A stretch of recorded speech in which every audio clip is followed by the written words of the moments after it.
Hello guys, nagkaroon ako ng problema sa aking G3010 na printer. Ang brand niya is Canon. So ang lumalabas kasi dito sa print niya is nagkakaroon siya ng ganito. Yan, meron siyang line na ganyan.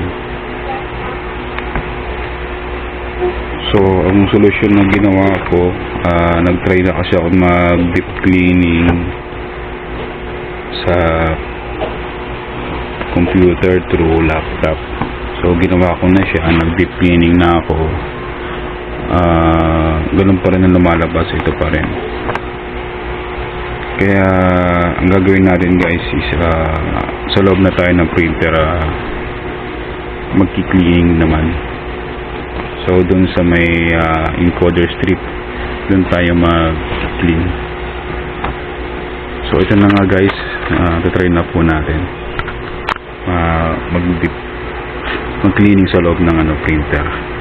So i-off ko muna.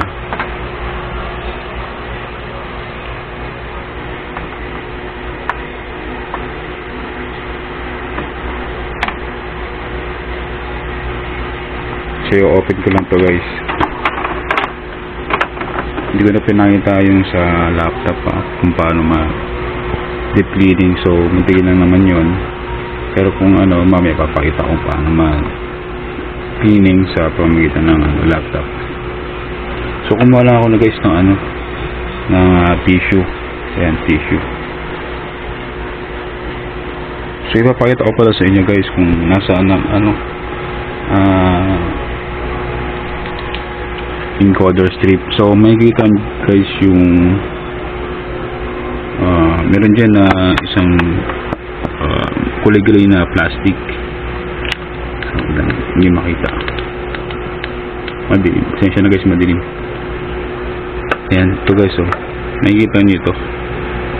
Ayan, minsan dyan ang gagaling yung mga ganong problema. So ito lang ang ilinisin natin guys. Normally pa dito, baka may mga nakaipon dyan dito sa baba, may mga nakaipit dyan na sinulid, buho o ano man na likabok, pwede rin cause yan. So bukod dito sa natin, sa may encoder strip, yan, dyan lang natin nilinisan yan guys. So ang paglinis na yan guys, pwedeng tissue lang gamitin natin, dadampi lang natin yan guys. Yung iba nilalagay ng alcohol or tubig, sa akin naman pwedeng hindi na. So gaganyan lang natin yan guys, kasi may mga nakaipon na dumi dyan sa plastic na yan. So yan, yan mga nakaipon lang yan. So may makikita kang may dumi yan, diyan mo siya lilinisan guys. So dandahan lang natin di yan masyado baka maputol. Plastic lang to guys. Yan, tahan lang natin. O kaya dito guys sa ilalim, maglinis din tayo dito kanila, kasi minsan may mga naiipit din na buhok. Kaya na may nakita akong buhok kanina. Yan lang, dyan lang tayo maglilinis, dandahan lang. Meron kasi dyan naiipit.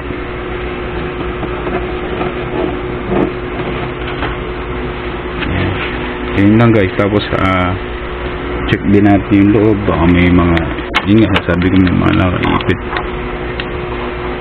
may mga sinulid. May mga sinulid siya guys, tandaan lang na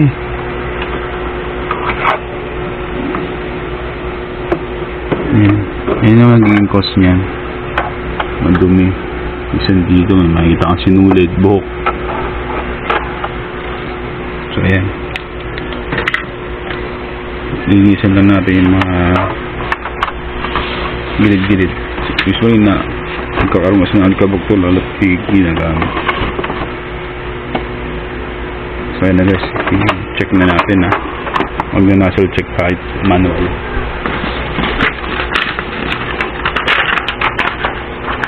Lalagay tayo ng A4 o kaya letter size na bond paper. So i-open lang natin.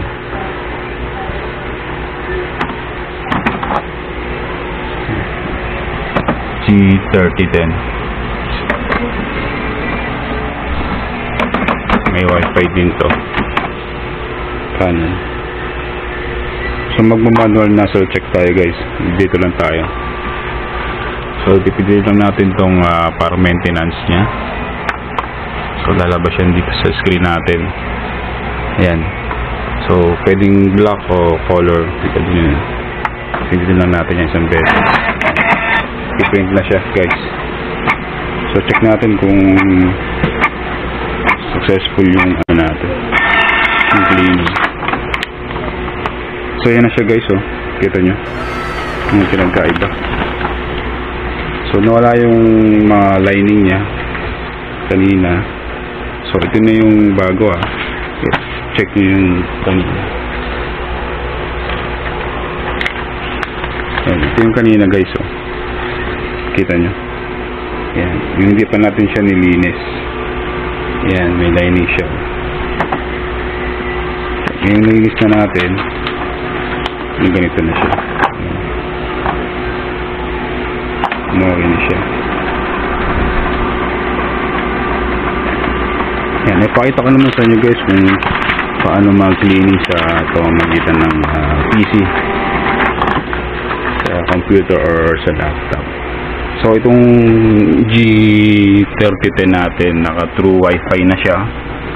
So hindi ko na siya kailangan ng cable. Automatic na siya nakakonect sa laptop ko sa pamamagitan ng wifi. So para makapunta doon guys sa printer, punta lang sa settings. Yan, devices, printers and scanners. Baba lang natin guys, scroll down. Makikita mo device and printer. Yan, click lang natin yan.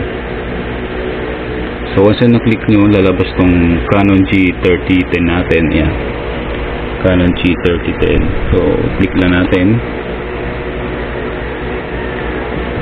Yan, lalabas na yung pinaka properties nya. Ito, display printer properties.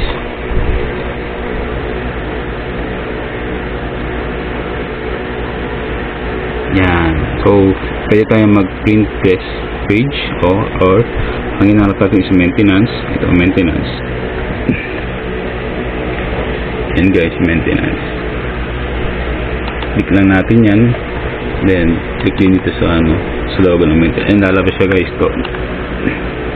Hindi nang pasinin yung laptop kung mahira itong LCD. So, makikita mo rito guys, may mga pagpipilian. Cleaning, deep cleaning, print head alignment, nozzle check. Ito na yung kayo na guys, yung ginawa natin through manual sa printer. Nozzle check tayo sa pamamagitan ng manual na maintenance. Ink flash, yan, mga ink flash. Yan, meron siyang bottom plate cleaning, roller cleaning, power off, auto power. Yan. So gagawin natin guys, so since nag-nozzle check tayo is okay na, so gagawin lang natin kung para malaman natin kung okay talaga, mag-deep cleaning tayo guys. Hindi lang natin, choose lang tayo ng all colors, then execute, then okay. Yan lang guys, ganyan na kadali mag-cleaning through PC. So kanina kasi ginawa ko is ginawa ko na lahat ng cleaning, deep cleaning. So ganun pa rin, pag nag-nozzle check ako, lumalabas pa rin yung ganitong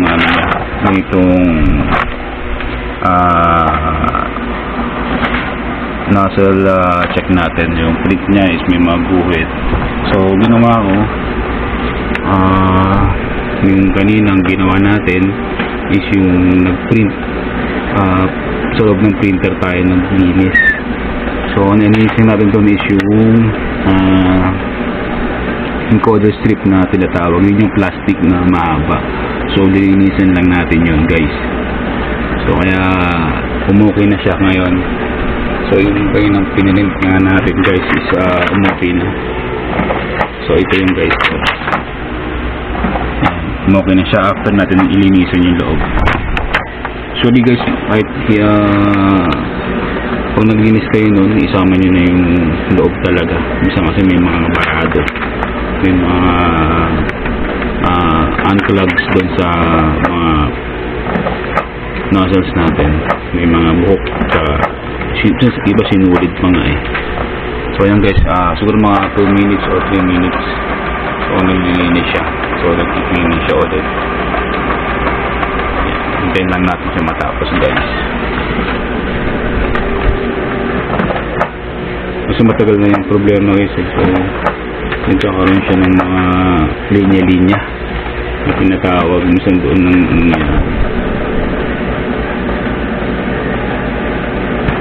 so after niya guys, mag-nasal check na naman tayo. Double check naman natin kung okay na talaga yung ating printer at hindi na siya nagbubuit-buit doon sa kanina. So wait na natin matapos guys.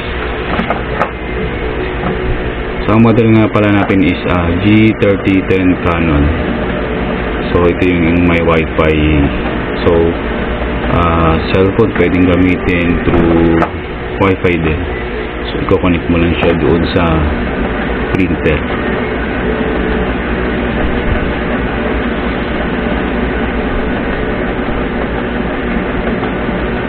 So habang naglilinis siya guys, huwag nang tayo gumalaw ng ibang operation sa printer para hindi siya matigil.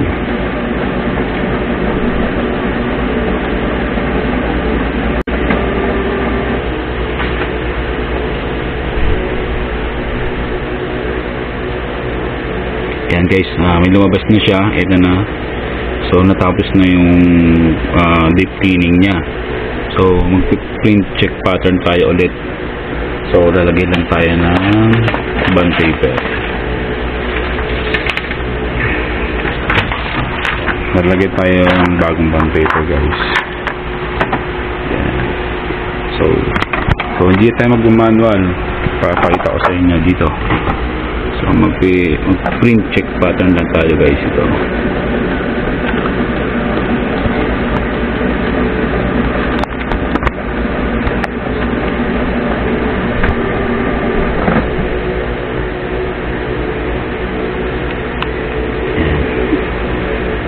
click lang natin to.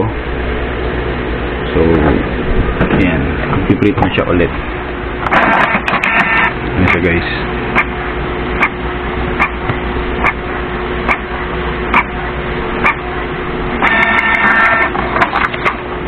Guys, tingnan nyo, wala na siyang linya guys, wala na siyang line katulad ng kaninang problema natin.